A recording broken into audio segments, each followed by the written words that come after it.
Bună ziua, ori bună seara la toată lumea care mă urmărește canalul ăsta. Este e primul meu video cu jocul ăsta Last Island Survival. Eu întrâns o mai intrat am seara.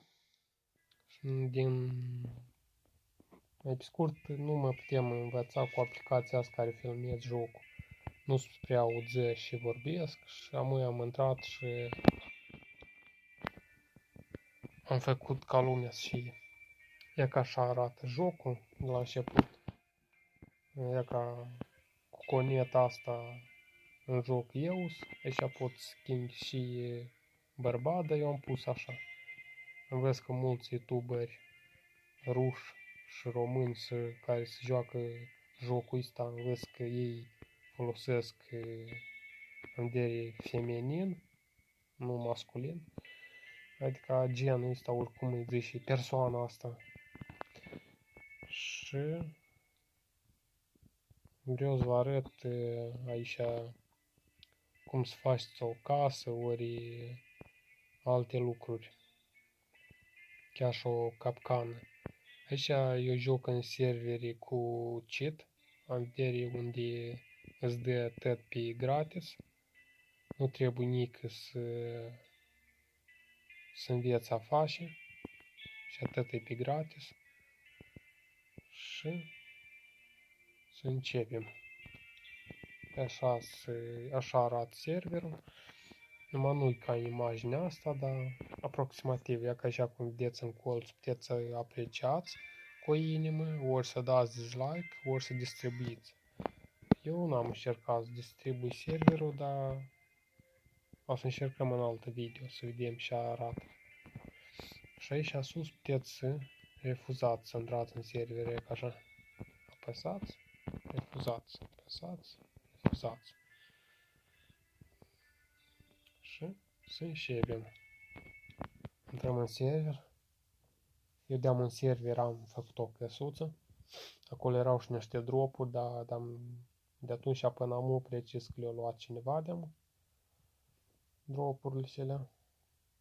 Am ușa să vă arăt cum să faci o căsuță și trebuie să aveți în căsuță.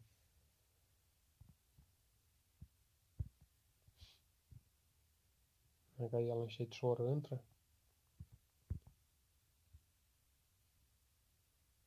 Nu știu de cât timp ați și video ăsta. Dar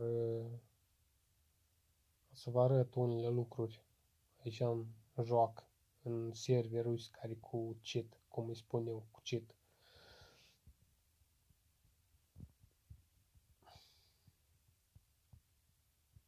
Asta e un joc foarte bun, după părerea mea. Îmi place foarte mult. Al joc de vreo... nu știu de cât timp să vă spun. E ca așa arată casa. E ca acolo unde e casa aceea. Apoi erau dropurile, dar le-au luat, nu mai sunt. E ca și casa mea. Trebuie să pun în șcaful ăsta, e ca șcaful ăsta, dacă nu-l aveți. Casa e ca se prinde a forma linia asta care cu galben, apoi asta arată casa a sfărâni. Dacă facem ca așa, Iană, punem lemn, punem piatră și aici dăm după dorință. Dacă vreți, puneți ca metal, puteți să-l puneți stă, dar puteți să puneți numai cât pun eu aici, tot ajunge. Puteți să puneți nu 2500, dar puteți să puneți 250, asta depinde de casă cât e de mare. Și titan de ăsta, nu titan, dar metal de ăsta de pe ultimul nivel. Așa să vă arăt și de ultimul nivel cum arată. Așa. Aici scrie repar. Aici puteți reparați casa. Dacă eu am reparat-o. Și vedeți, păreții nu mi arată de-am cu linia și galbenă, arată linia albă. Asta înseamnă că casa e bună. Nu-ți mai fărâmă. Puteți puneți cod la șcaf, ca să nu vă furi nici un jucător ce aveți în șcaf. Dacă puneți, de exemplu, codul și e 4 de 7. Ori nu. Asta e 1, 2, 3, 4. Ăsta e cod foarte ușor și poate să-l afli cineva și să fure. Dar asta e 12 și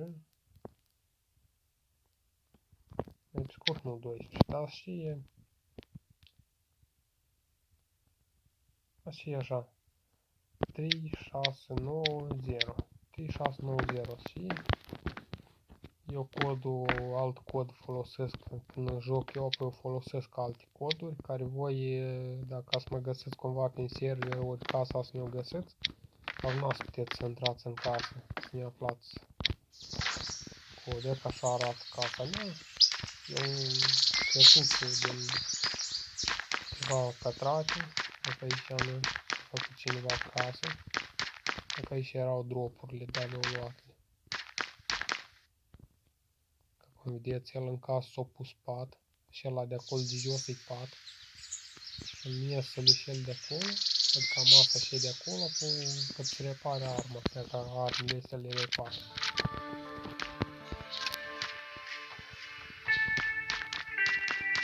La dânsul casa sfărâmă.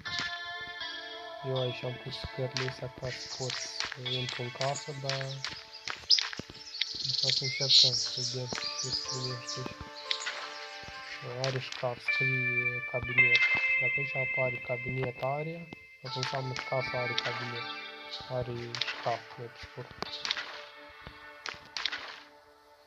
Așa am putut să spun. Noi o să încercăm așa să facem. Ar trebui să-i pui încă una de asta.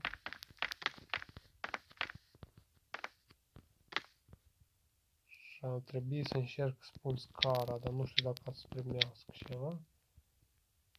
Nu ajunge până acolo, e departe. Și încercăm să mai punem și una de asta. Adică, e ca una de asta, nu se pune. Da, rău. Nu vreau să pui. Nu știu, încercăm să mai punem un pătrat de ăsta. Cabinet, o, s-a pus. Așa. Facem așa. Și o, s-a pus. Și încercăm așa, da. Cum e mai aproape o leacă. Și mai încercăm să mai punem una. Încercăm să punem una de asta. Nu spune.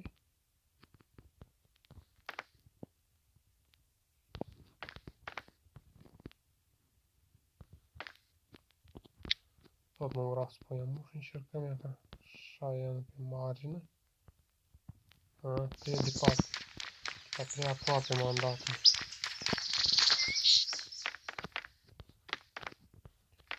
Ne punem așa ea. Și încercăm de aici, să punem o scară să ne putem sui. Că aici spune. Nu. Nu spune. Și încercăm așa. Bun.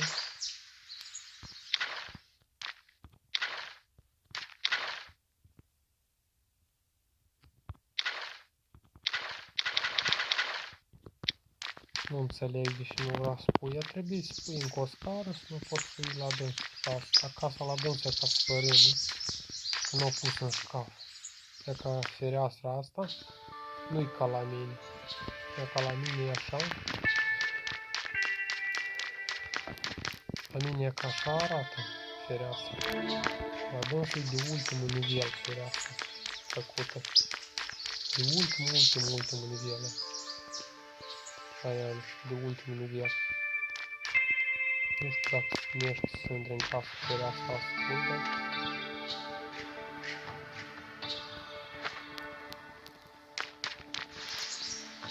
încercăm. Nu pot. Am crezut că se primește să intri pe gaura asta, de ce? Nu se primește.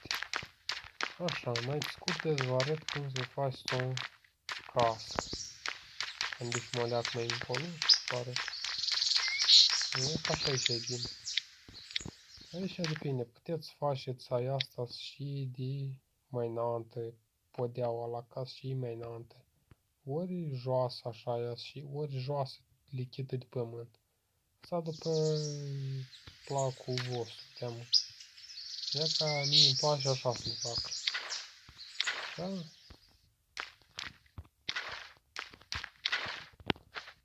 Așa, mă,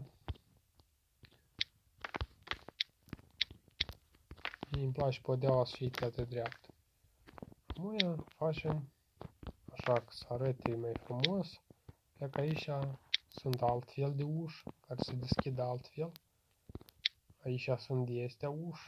Și de-amul de asta, simplă este. De-amul fereastră este. Asta e pentru altceva, mai scurt pentru alt fel de uși. Puteți spuneți, asta se folosește când faci un garaj pentru motocicletă ori mașină. Dar eu pun la așa ceva. Pun așa. Aici nu pun.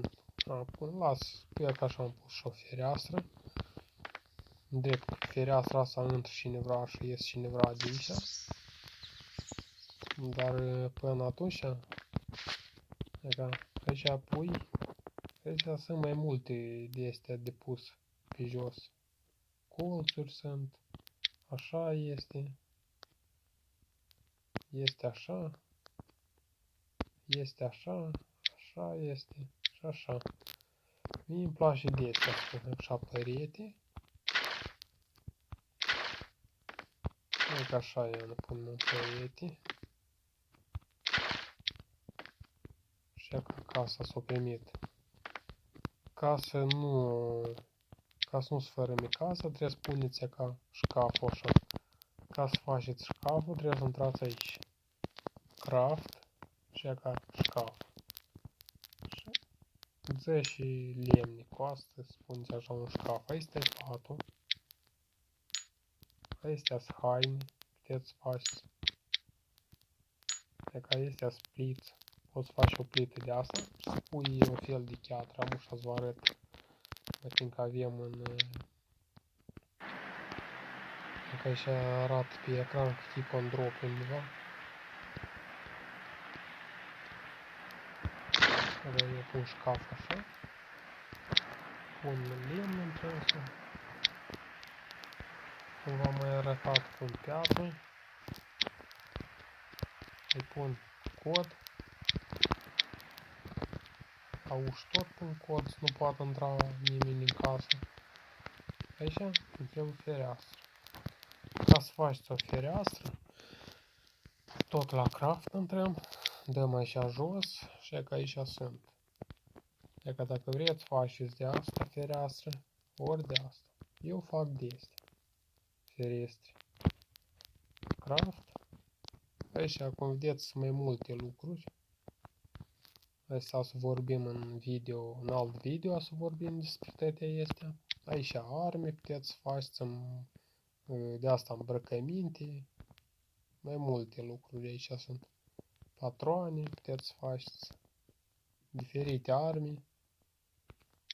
Și aici vă două de astea accesorii care ți le dă de la joacă, restul trebuie să le cumperi. Și aici vehicule. Adică mașini, motociclete. E că eu ne-am cumpărat motocicleta. Am dat undeva 10.000 de bolturi, de 10.000 de monede de astea din joacă.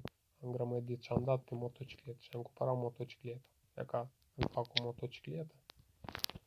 Eu am motocicleta. Am vreo 28 de motociclete în geantă. E ca aici în geantă. Deci eu aici am mai multe lucruri.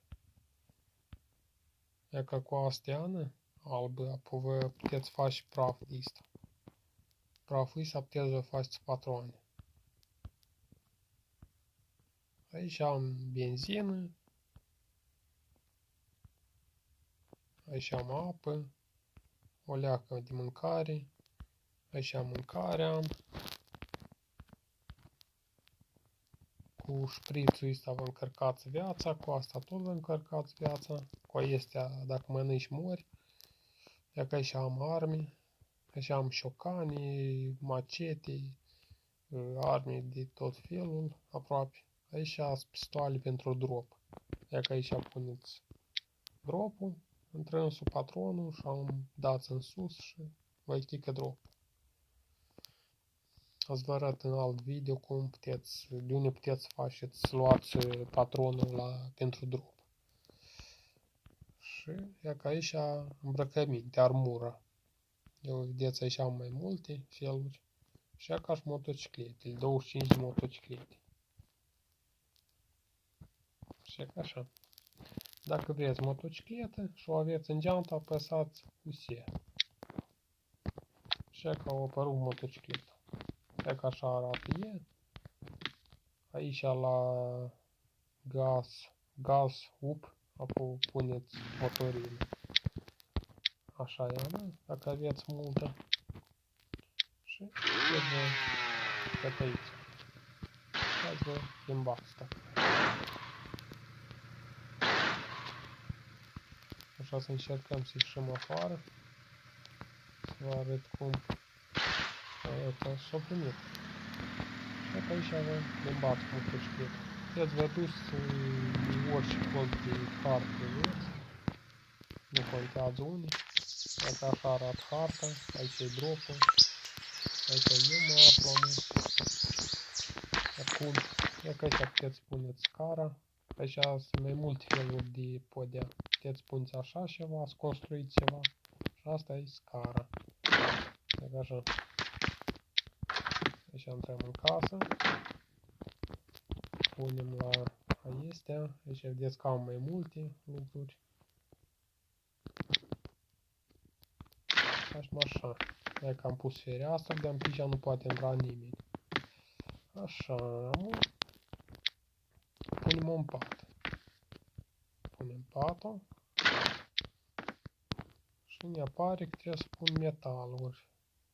Da, metal trebuie să pun. Steel bar e metal. Dacă nu mă greșesc, nu. Nu e metal, ăsta e iron bar. Ăsta e metal. Aici trebuie să punem ca de ăsta. Steel bar. Ăsta e tot un fel de metal. Punem 2500. Și am el arată cu verde. Dacă arată cu verde aici sus, înseamnă că e tot ok. Dacă nu arată cu verde, arată cu roșu, înseamnă că ceva lipsește intrând în șcaf. În cabinet, cum scrie aici. Cabinet. Și ca așa. Eu vreau să-mi fac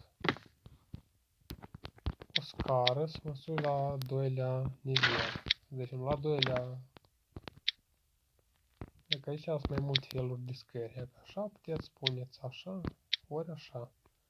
Eu prefer să pun așa.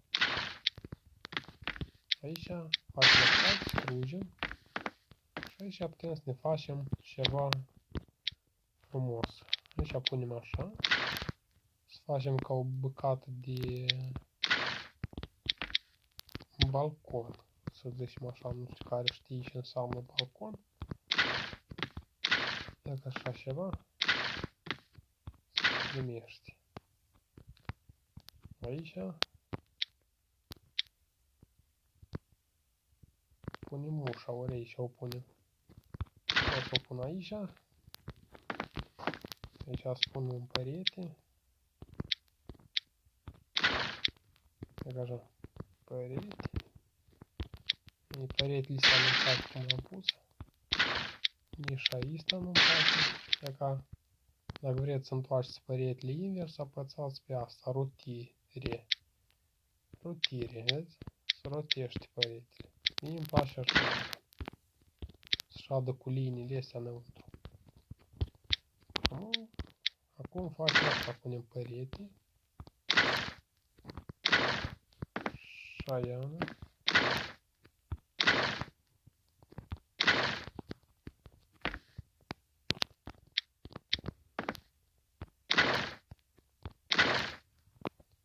Acum facem așa. Așa. După asta, ieșim aici. Facem, uite așa.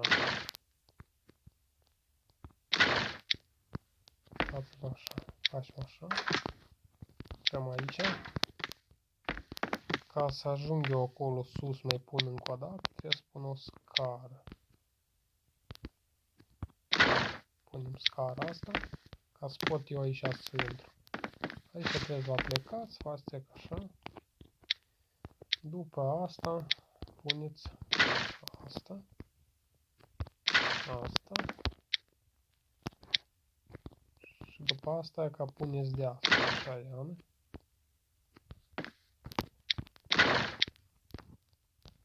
Și în partea și ea la fel.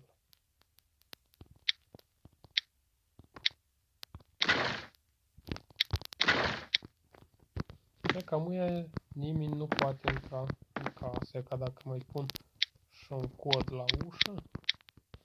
Все, gata, e ca muia, acum nu poate să intre nimeni în casă. Dacă vreți după plăcerea voastră, puteți folosiți și nivelul ăsta, adică, cum îi spuneți voi, eu îi spun pod. Puteți folosiți și podul, dacă uitați-vă așa. Eu aici spun un perete, așa socot eu că e normal. Și că aveți casă cu 3 nivele. Aici puteți să puneți o plită. Încercăm să punem o plită aici. Aici este plita, o puneți aici, dacă mai ușor. Da, să primești să puneți plita aici. Aici așa. Aici așa. Din păcate numai două puteți pune. Adică puteți pune tot casa numai plis de astea, ca numai de astea plis puteți pune tot casa.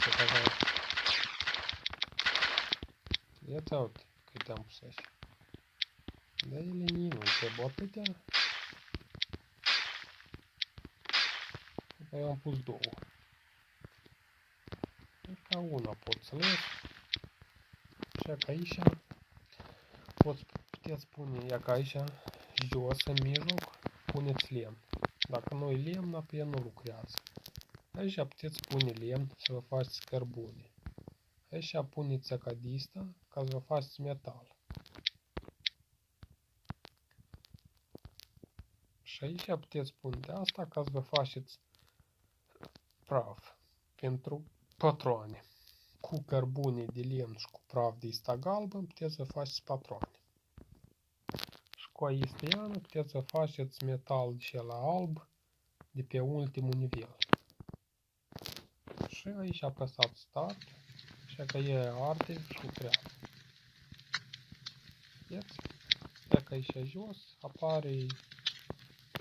apare cărbunele, metalul, praful este alb și deamul metalul este alb apare, metalul este negru apare.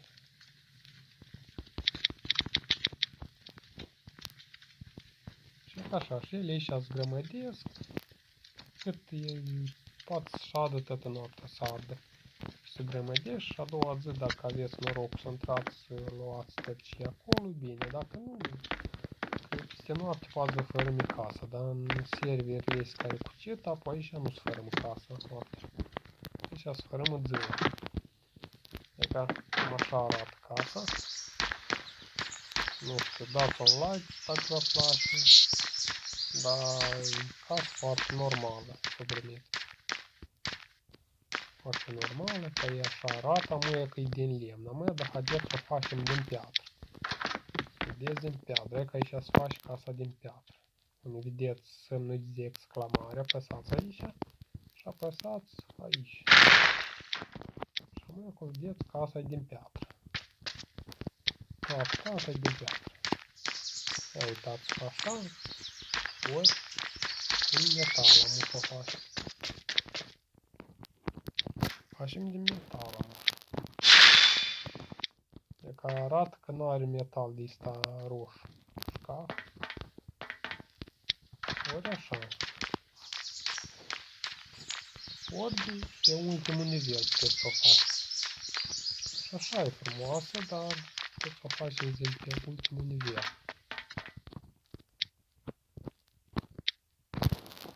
Apăsați aici. Și că este ultimul nivel. Aici vă trebuie altceva și să vorbim în alt video despre ultimul nivel. Și că este pe ultimul nivel. E ca lemn. Și apoi și vă arată o săgeată puteți face din piatră. Asta din piatră în metal. Și din metal în pe ultimul nivel de metal. Și că cam așa. E ca așa arată din pe ultimul nivel. Ca asta arată. În ultimul nivel. Dați un like, abonați-vă și scrieți comentarii. Dacă vă place jocul, e că acolo sus se vede cum ies fund de plită. Ia uitați. Și frumos s-a primit. Când șede șași foc în casă și ies fund pe hogeac. Da. E ca așa arată ei, împrejur. Aici nu aveți cum să intrați în casă, că pot să vă arăt, spun scări, pereche. Și că vă sui pe scară. Vă sui pe scară. Și ne suim pe casă. Și aici nu ai cum să intri în casă, nici să iei din plită, n-ai cum. Vedeți, vă arăt că nu puteți lua nimic din plită. Amuia eu, ca să încerc să intru la balcon, tot nu se primește. Înțelesul? Nu se primește pe acolo, se întreca pe acolo. Numai dacă aveți aeroplanul. Aeroplanul se află aici în jos. La vehicule. Așa vă arăt. E ca dacă aveți aici stiană. E ca aici, dacă l-aveți, cu aici puteți zburați și să intrați. Dar acolo este ușă, pus cod la ușă, ca la ea de jos. Și nu puteți intra. Altul care e străin, aici arată punctul ăsta cu roșu, arată în partea asta și nu poate intra. Îi apare că spune codul, e ca așa îi apare. Dacă pune codul greșit, îi scade din viață, de aici de la 320 de sus, e ca unei inimioara asta, lângă hartă. Și ca așa. Aici puteți denumiți patul. Eu pot spun numele meu. Dima. Și pot spun 12. De exemplu. Dima 12. Și ca așa. Aici puteți să intrați. Vă plimbați. Puteți vă puneți. E ca unul de ăsta vă puneți în trâns. Puteți puneți arme și vreți puteți puneți în trâns. Și are trebuie metal cel roșu. Dacă puteți puneți lemnul. Deci atât ce aveți puteți puneți iar și cu asta. Nu contează și cum. Deci atât puteți puneți. Puteți lua atât înapoi.